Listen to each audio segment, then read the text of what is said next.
El lunes 16 de diciembre. A veces no tienen la mejor publicidad ni son de los más queridos por el público en general, pero los murciélagos, como el resto de animales, son importantísimos para la biodiversidad. Un estudio de la Universidad Complutense de Madrid, también en el que ha participado la Universidad de Alcalá, pues trata de fijar el objetivo en ese animal, en los murciélagos, y saber cómo se están perdiendo la biodiversidad y la diversidad de las especies dependiendo del hábitat en el que nos movamos. Para ello han estudiado en la Sierra de Guadarrama y también en varios parques urbanos de Madrid. Vamos a hablar con la investigadora responsable de este estudio, que es Elena Tena, investigadora del Departamento de Biodiversidad, Ecología y Evolución de la Universidad Complutense de Madrid. Elena Tena, ¿qué tal? Muy buenas tardes. Hola, muy buenas tardes, ¿qué tal? Pues encantada de hablar de murciélagos, ¿por qué no? Que es que muchas veces, oye, no tiene muy buena fama, ¿no? Sí, muchas gracias por darle esta prensa a los murciélagos, que muchas veces pues sufren la lacra de los mitos y las leyendas y bueno, nada más lejos de la realidad. Muchas veces es la falta de información, ¿no? Pero vais a ver que son unas especies increíbles. Bueno, de hecho creo que es el segundo grupo de mamíferos con mayor número de especies. ¿Cómo es esto? Efectivamente, en el planeta ahora mismo hay más de 1.300 especies de murciélagos. Se distribuyen por todo el mundo, a excepción de algunas islas y los polos, o sea que son bastante diversos, y eso quiere decir que se adaptan muy bien. ¿Qué datos podemos dar para conocer más los murciélagos? Porque muchos tenemos algunas cositas así en la Sí. cabeza, esto de que están colgados, que se mueven por la noche. ¿Esas cosas son en general para estas 1.300 especies aproximadamente? ¿O qué datos damos para Pues conocerlos más? mira, lo primero de todo es que, siendo mamíferos, son los únicos que vuelan como tal. Es decir, está por ejemplo la ardilla voladora, pero esa realmente lo que hace es planear. Ellos son los únicos mamíferos capaces de volar, ¿no? Sí. Que se han adaptado al ecosistema aéreo. Luego, además, son nocturnos, como bien dices, aunque sí que hay algunos que, claro, en esa enorme biodiversidad, pues algunos se han vuelto más diurnos. Pero en general, todos ellos vuelan y usan, muchos de ellos usan los sonidos también para ubicarse en el espacio. Es lo que se conoce como la ecolocalización, por ejemplo. De hecho, nosotros en este estudio hemos trabajado grabando sus sonidos, ni siquiera hemos tenido que capturarlos directamente. Y eso es una maravilla porque, claro, ellos digamos que hacen como un sonar, pueden ubicarse en el espacio, incluso detectar presas a través de sus sonidos.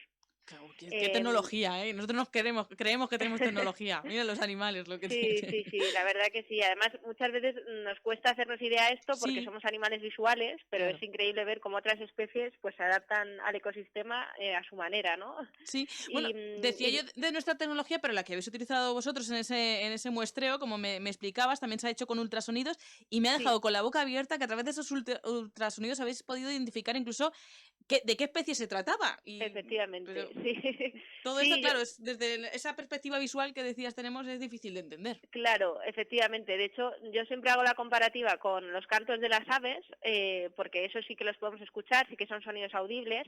Pues a lo mejor no todos sabemos cómo suena cada especie de ave, pero uno sabe que un gorrión no canta igual, por ejemplo, que una paloma, ¿no? Pues esto sería lo mismo, lo que pasa que es por encima de nuestro rango audible. Entonces nosotros vamos con unos equipos especializados que tienen micrófonos que sí que pueden grabar esos ultrasonidos y luego nosotros podemos verlo al ordenador.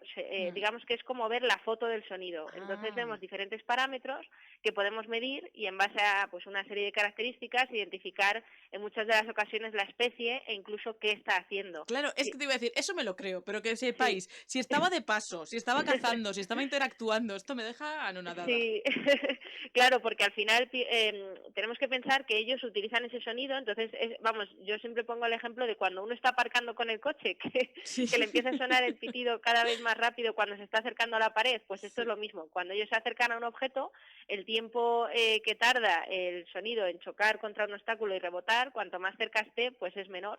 Entonces ellos así pueden saber, y eso lo podemos ver en la imagen, podemos ver si los sonidos de repente se están juntando mucho y cuando hace el zumbido de alimentación, que se llama, pues se choca prácticamente un sonido con el siguiente, ¿no? Bueno, por completar así la ficha técnica de los murciélagos, háblame de esto de que son insecticidas naturales, por ejemplo. Sí, para mí eso es lo más fascinante de los murciélagos.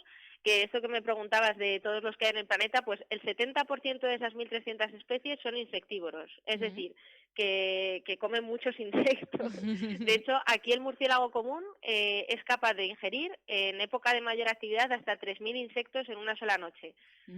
Solo un murciélago, y normalmente no tenemos uno, sino que tenemos varios. Entonces, digamos que la función que tienen en el ecosistema como control de plagas es bastante importante. Sí. De hecho, se dice que sin murciélagos pues no podríamos existir en el planeta porque estaríamos rodeados de insectos, ¿no? Y aquí en Europa, no solo en España, sino que en toda Europa, todos los murciélagos son insectívoros. Pero también es cierto que en otras partes del mundo hay murciélagos, por ejemplo, frugívoros, que no se alimentan de insectos, sino de fruta.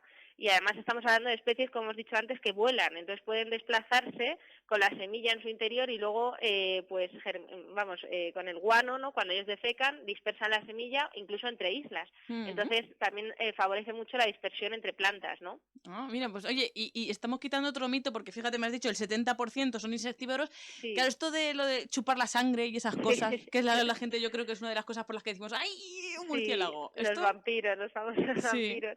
Sí, es cierto que existen, y te agradezco que me digas eso de los porcentajes, porque de las 1.300 especies que decíamos, solo 3 de ellas son vampiros, y las 3 están en Sudamérica. Entonces, aquí que no cunda el pánico. Y sí que es cierto que dentro de esas 3 especies, 2 de ellas se alimentan de sangre de ave, y solo una de mamífero, y suele ser de mamíferos de ganado, ¿no? De hecho, la gente que convive con los vampiros los conocen bien, porque al final conviven con ellos, ¿no? Pero vamos, que normalmente lo que se alimentan es de caballos, de vacas y animales así. De uno, y estamos juzgando a 1.300 especies. Ay, si es que... Sí, y de hecho esta especie de vampiro también se estudia mucho, por ejemplo, para el tema de las enfermedades de corazón, para la sangre, ¿no? Porque ellos tienen en la saliva un anticoagulante, o sea que al final todos, digamos que también nos aportan beneficios, incluso el vampiro, ¿no? Sí, bueno, vamos a centrarnos en este estudio que habéis hecho en la Universidad Complutense con la Universidad de Alcalá. Habéis querido ver, pues qué diversidad de especies hay dependiendo del hábitat que habéis estudiado aquí en nuestra comunidad, en Madrid, ¿no? Efectivamente, claro, porque el desarrollo de las ciudades y de la urbanización sí que se ha visto que genera la fragmentación y la alteración del hábitat natural de las especies, ¿no?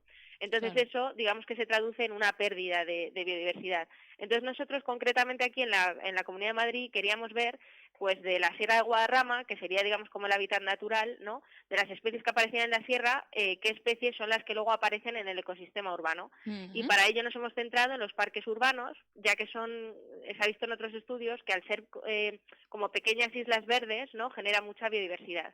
Entonces digamos que estuvimos trabajando en la Sierra de Guadarrama 4 años, registrando todas las especies que aparecían de murciélagos a través de estos detectores de ultrasonidos y viendo su frecuencia de aparición. Y luego hicimos lo mismo en los parques de la Comunidad de Madrid, hemos muestreado un total de 27 parques representativos y hemos visto que efectivamente las especies más raras en la sierra, es decir, sobre todo las que son más de biología de cuevas o forestales, directamente en los parques urbanos desaparecen, no aparecen siquiera, ¿no?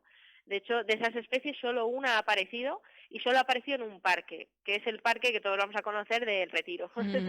El resto ha dicho, yo me quedo aquí en la sierra, ¿no? El resto, tengo cuevas, efectivamente. Claro, ¿cómo podemos justificar esto? Hay estudios que ya demuestran que, claro, en un ecosistema urbano, pues aparte de la alteración ya del hábitat y que hay una fragmentación, lo cual les impide, digamos, desplazarse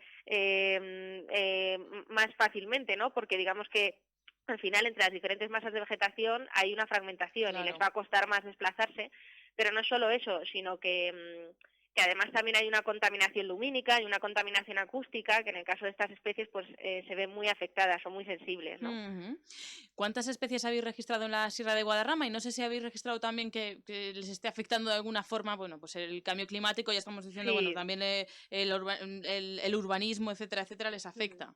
Efectivamente, pues en la Sierra de Guadarrama tenemos registradas por ultrasonidos 15 especies o grupos de especies, porque no en todas las posibilidades hemos podido llegar a especie, ¿no? A veces nos hemos quedado en un binomio por ultrasonidos.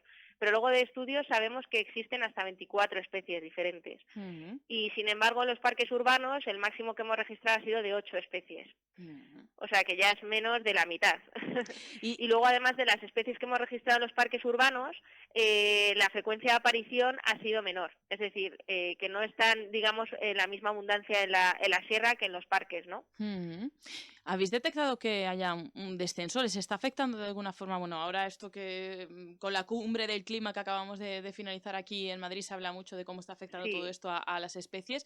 ¿Los murciélagos son también víctimas de la Pues deriva que sí que llevamos? nosotros en este estudio como tal no lo hemos visto, pero sí que hay otros estudios que manifiestan que sí que se están viendo perjudicadas, sobre todo algunas especies que son más especialistas, y nunca mejor dicho, porque tienen, digamos, unos requerimientos más exigentes, por decirlo así. De hecho, las primeras especies que se están viendo afectadas son las especies de zonas altas, ¿no? Las que son más alpinas, por decirlo así, Mm, porque claro, al estar aumentando la temperatura, digamos que se están quedando cada vez con menores sitios, con sitios donde los sitios que donde hace frío cada vez más hace menos frío, ¿no? mm, Entonces al final esas se están perdiendo. mm. Pero sí, de hecho, bueno, es que en el caso de los murciélagos, como decíamos que son insectívoros, luego además con el uso de pesticidas, de insecticidas y demás, también se ven muy afectados, y luego también las infraestructuras humanas, sobre todo ahora mismo los aerogeneradores ¿Sí? estamos viendo que están afectando mucho a las poblaciones de murciélagos. Bueno, pues oye, yo he aprendido muchísimo hoy de murciélagos, ¿eh? Me ha parecido interesante porque es verdad que siempre tenían ahí esa mala fama y oye, Sí, yo espero que concienciado a muchos de la importancia también de estos animales para toda la biodiversidad, como polinizadores, como insecticidas así naturales, así que vamos a intentar cuidarles entre todos y quitarnos esa mala fama. Si es que luego al final, por una especie, 1.300 condenadas, no puede ser. Elena mm, Tena, investigadora del Departamento de Biodiversidad, Ecología y Evolución de la Universidad Complutense de Madrid. Muchísimas gracias por habernos muchísimas atendido. gracias. Gracias a Ha vosotros sido por un haberles placer. dado este momento a los murciélagos. Un placer. Muchísimas gracias. Hasta Gracias. pronto. Adiós.